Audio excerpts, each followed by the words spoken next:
సంక్రాంతి పండగకి ఒక్కో ప్రాంతంలో ఒక్కో ప్రత్యేకత ఉంటుంది. కొన్ని ప్రాంతాల్లో ఆలయాల వద్ద జాతరలు నిర్వహిస్తున్నారు. మరికొన్ని గ్రామాల్లో సంక్రాంతి పర్వదినాన్ని పురస్కరించుకుని దేవుళ్లకు ప్రత్యేక పూజలు జరిపి రథోత్సవాలు నిర్వహించారు.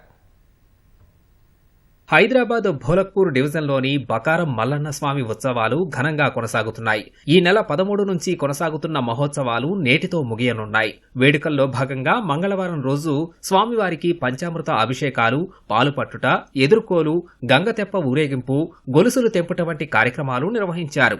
నేడు స్వామివారి కళ్యాణం, అగ్నిగుండాల ప్రవేశంతో పాటు బోనాలు సమర్పిస్తారు. అనంతరం ఇందిరానగర్లో ఈదమ్మ, పోచమ్మ దేవాలయంలో బోనాలు సమర్పిస్తారు. మహిమలు కలిగిన మహాదేవుడిగా మల్లన్న స్వామిని భక్తులు విశ్వసిస్తుంటారు.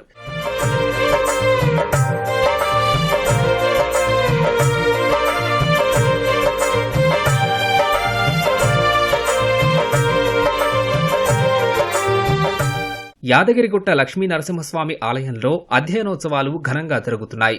ఈ నెల 10న ప్రారంభమైన అధ్యయనోత్సవాలు ఇవాళ్టితో ముగియనున్నాయి. వివిధ అలంకార సేవలో భక్తులకు దర్శనమిచ్చే నరసింహుడు 5వ రోజు వైకుంఠనాథుడి అలంకారంలో ఆలయ తిరువీధుల్లో దర్శనమిచ్చారు. స్వామివారిని వైకుంఠనాథుడి అలంకారంలో నయన మనోహరంగా వివిధ రకాల పుష్పాలతో తీర్చిదిద్దారు.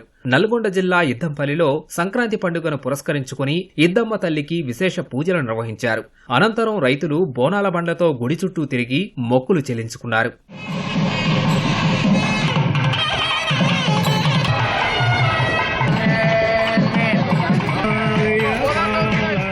భద్రాచలంలో మకర సంక్రాంతి సందర్భంగా శ్రీ సీతారామచంద్ర స్వామి వారికి ప్రత్యేక పూజలు నిర్వహించారు. స్వామివారికి రథోత్సవం జరిపి హారతులు అందించి నివేదన గావించారు. స్వామివారిని దర్శించుకునేందుకు భక్తులు పెద్ద సంఖ్యలో కదిలివచ్చారు. వరంగల్ జిల్లా చెన్నారావుపేట మండలం లింగగిరిలో శ్రీ చెన్నకేశవ స్వామి జాతర ఎంతో వైభవంగా నిర్వహిస్తున్నారు. ఈ నెల 12న ప్రారంభమైన ఉత్సవాలు నేటితో ముగియనున్నాయి. 13వ తేదీన గోదాదేవి వివాహం నిర్వహించారు. సిద్దిపేట జిల్లా హుస్నాబాద్లో అయ్యప్ప స్వామివారి ఆభరణాల ఊరేగింపు ఉత్సవంలో మంత్రి పొన్నం ప్రభాకర్ పాల్గొన్నారు.